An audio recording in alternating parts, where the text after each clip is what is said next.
내 형제의 소나 양이 길 잃은 것을 보거든 못 본 채 하지 말고 너는 반드시 그것들을 끌어다가 내 형제에게 돌릴 것이요. 내 형제가 내게서 멀거나 또는 내가 그를 알지 못하거든 그 짐승을 내 집으로 끌고 가서 내 형제가 찾기까지 내게 두었다가 그에게 돌려줄지니 낙이라도 그리하고 의복이라도 그리하고 형제가 잃어버린 어떤 것이든지 내가 얻거든 다 그리하고 못 본 채 하지 말 것이며 내 형제의 낙이나 소가 길에 넘어진 것을 보거든 못 본 채 하지 말고 너는 반드시 형제를 도와 그것들을 일으킬지니라.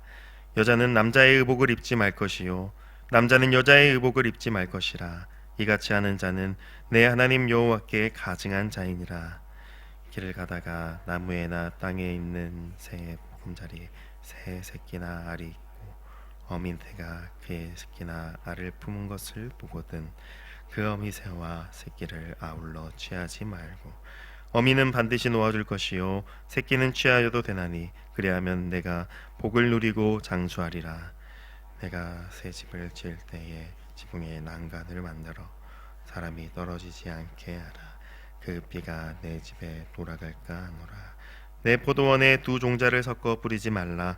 그리하면 내가 뿌린 씨의 열매와 포도원의 소산을 다 빼앗길까 하노라. 너는 소와 나귀를 결의하여 입지 말라. 양털과 배실로 섞어 짠 것을 입지 말지니라. 너희는 너희가 입는 겉옷에 내 귀에 술을 만들지니라. 아멘. 오늘 우리가 읽은 이 신명기 22장 전반부 말씀은 이웃을 대하는 태도에 대해 말씀하고 있습니다. 1절 말씀에서 내 형제의 소나 양이 길 잃은 것을 보거든 못 본 채 하지 말라라고 말씀합니다. 못 본 채 하지 말고 라고 하는 이 표현이 1절과 3절, 4절에 총 3번이나 반복되고 있습니다. 즉 이웃을 대하는 태도에 있어서 적극적인 도움의 자세를 가져야 한다라는 겁니다. 형제의 잃어버린 소나 양을 발견하는 것으로 만족하는 것이 아니라 그것을 끌어다가 그 형제에게 돌려주어야 하는 것입니다. 이것이 형제를 대하는 이스라엘 백성의 태도가 되어야 한다라고 말씀하시는 겁니다. 심지어 2절 말씀은 그 형제가 내게서 멀거나 또는 네가 그 형제 그를 알지 못하거든 이라고까지 말씀합니다. 형제가 물리적으로 가까이 있지 않을 경우에든지 또는 그 어떤 형제를 알지 못할 경우에든지 그 형제에게 적극적인 도움을 베풀어야 합니다. 이스라엘의 12지파의 모든 사람이 서로를 알지 못할 수도 있습니다. 그럴지라도 이스라엘 백성 모두는 서로 형제요 자매이기에 도움을 베풀어야 하는 것입니다. 단지 먼 이웃이 아닌 함께 부름받은 백성이자 하나님의 가족이라는 것을 기억하고 적극적인 섬김을 베풀어야 한다라는 말씀입니다. 이웃이 당한 공경을 함께 짊어지는 것, 이것은 하나님 나라의 백성이 가져야 할 태도이며 자세입니다. 그 이유는 우리 하나님께서 선하시고 자비하시며 우리를 향한 적극적인 섬김과 사랑을 베푸시는 분이시기 때문입니다. 하나님을 사랑하는 자는 다름 아닌 하나님의 성품을 닮아가는 자입니다. 하나님이 우리를 먼저 사랑하셨기 때문에 우리 역시 그 하나님의 사랑을 닮아서 먼저 서로를 사랑해야 합니다. 사실 우리는 모두 하나님의 사랑 때문에 형제 자매가 된 것이 아닙니까? 하나님이 우리를 예수 그리스도 안에서 한 몸 된 교회요 자녀로 불러주셨기 때문에 우리는 형제며 자매입니다. 그 놀라운 은혜와 사랑을 받은 자는 절대 형제 자매의 곤경과 어려움을 보고 못 본 채 할 수 없는 것이죠. 만약 못 본 채 한다면 형제 자매가 아닐 수도 있습니다. 형제이기 때문에, 가족이기 때문에 반드시 넘어지고 좌절한 형제와 자매를 일으키고 도와주어야 하는 것입니다. 또한 말씀에서 우리가 주목해야 할 것은 바로 잃은 것이라는 표현입니다. 형제가 잃어버린 소나 양, 낙이나 의복, 무엇이든지 그것을 네가 발견하고 얻게 되었다면 반드시 잃어버린 그 형제에게 돌려주어야 한다는 겁니다. 여기서 아주 중요한 삶의 원리가 있습니다. 형제가 무언가를 잃어버렸다라고 한들 그 잃어버린 것에 대한 소유권은 여전히 그 형제에게 있다라는 것입니다. 보통 우리는 길을 가다가 땅에 돈이 떨어져 있으면 그것은 그 누구의 것도 아니며 최초로 습득한 사람의 소유가 된다라고 생각할 때가 있습니다. 그것을 나의 것이라 여기고 내가 주인이 되었다라고 생각해 버리는 것이죠. 길을 가다가 땅에 떨어진 5달러를 줍는 것과 500달러를 줍는 것은 차이가 있겠지만 마음의 욕심을 일으킨다라는 것은 동일합니다. 그 욕심에 이끌려 그것이 내 것이라고 생각하는 사람이 있는가 하면 반대로 그 욕심을 억제하여 그 돈 잃어버린 사람을 불쌍히 여기고 돌려주고자 하는 사람도 있습니다. 오늘 하나님의 말씀에 의하면 어떤 사람이 하나님의 백성의 모습입니까? 하나님의 백성은 누군가 잃어버린 그것을 내 것이라 여기는 것이 아니라 잃어버린 사람을 안타까워하고 그것을 찾아 돌려주는 사람입니다. 그리고 이와 같은 은혜 베푸는 마음, 그 마음을 가진 자가 하나님의 은혜를 알고 누리며 나누는 자라는 것입니다. 하나님은 자기 백성을 보살피시며 자기 백성에게 찾아온 결핍과 곤경을 그냥 내버려 두지 않으시고 반드시 은혜를 베풀어 주시는 하나님이십니다. 하나님은 잃어버린 자기 백성에게 은혜 베푸셔서 그 잃어버린 백성을 다시 되찾기를 원하시는 분이십니다. 우리는 이와 같은 하나님의 자비와 은혜를 받았습니다.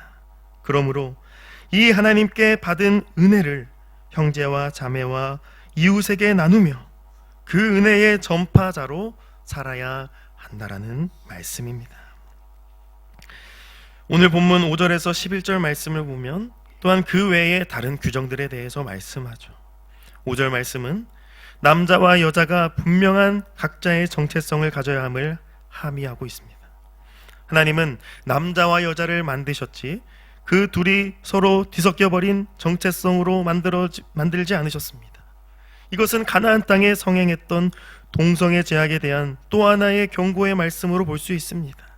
그 땅에서 행해지는 가증한 행위는 옷을 입는 것과 같은 사소한 그러한 문화 양식에도 나타나는 것이었죠. 하나님의 백성은 그러한 이방 문화를 받아들이면 안 되는 겁니다. 6에서 7절 말씀은 어미새와 아기새를 함께 취하는 행위를 하지 말라 말씀합니다. 이 말씀은 아기새라면 모조리 다 취해야 한다라는 그러한 말씀이 아닙니다. 알을 낳고 새끼를 번식할 수 있는 어미새를 남겨두어야지 어미새와 아기새 모두를 취하는 그러한 일은 합당하지 않다라는 말씀이죠. 그러한 행동은 하나님의 복을 누리지 못하는 어리석은 행동, 지혜롭지 못한 탐욕스러운 행동인 것입니다. 8절 말씀은 집을 지을 때 지붕 난간을 만들어 사람이 떨어지지 않게 하라 말씀합니다. 사람의 생명을 보호하기 위해서 이와 같은 건축의 방법을 명령하신 것이죠. 그 이유는 떨어져 죽은 그 사람의 피가 그 집에 돌아가지 않게 하기 위함입니다. 미연의 사고로 인해 발생하게 될 생명의 위험을 예방하기 위한 방법인 것이죠. 또한 9절에서 11절 말씀은 두 종자 그리고 소와 나귀, 양털과 배실을 섞지 말라라고 말씀합니다.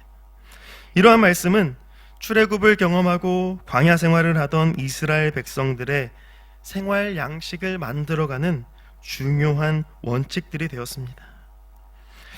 각각의 고유한 것을 섞어버리는 행동, 그것은 하나님이 만든 창조 질서에 어긋나는 것임을 보여주는 것이 아닐까 생각해 봅니다. 이러한 규정들은 하나님의 율법으로서 반드시 순종해야 할 그러한 규정들입니다. 하나님의 백성이라면 이와 같은 기타 규정들까지도 그저 사소하고 가볍게 여기면 안 되는 것입니다.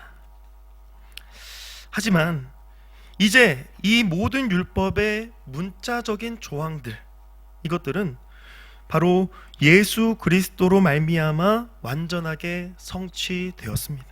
따라서 우리는 바리새인들이나 서기관들처럼 이 율법의 문자를 그대로 의미 부여하여서 지키지 않습니다.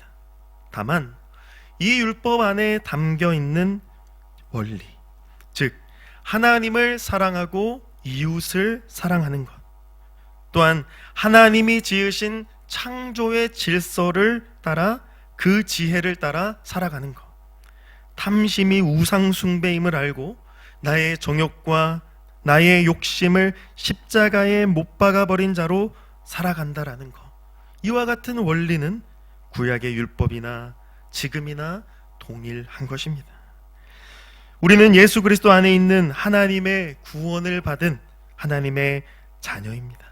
그렇기에 하나님의 자녀된 정체성을 가지고 형제 자매를 돌아보고 사랑하며 섬기는 삶을 살아야 합니다.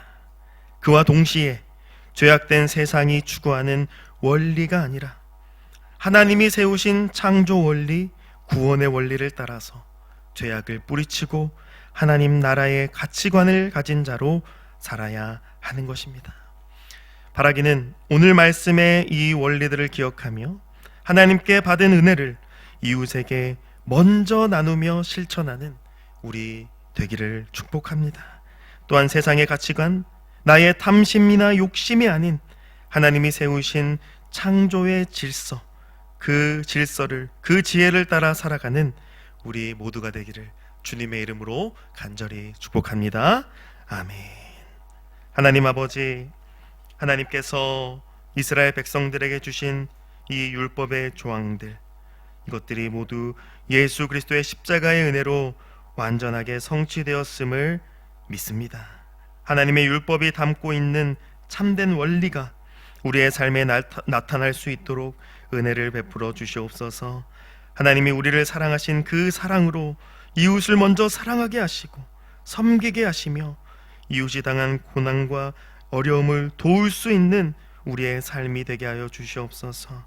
나의 욕심과 정욕을 따르는 것이 아니라 하나님의 거룩한 자녀가 되어 하나님의 창조 원리를 따라 살게 하여 주시옵소서. 성령께서 우리 가운데 역사하여 주실 것을 믿사오며 이 모든 말씀 우리 주 예수 그리스도의 이름으로 기도드리옵나이다. 아멘.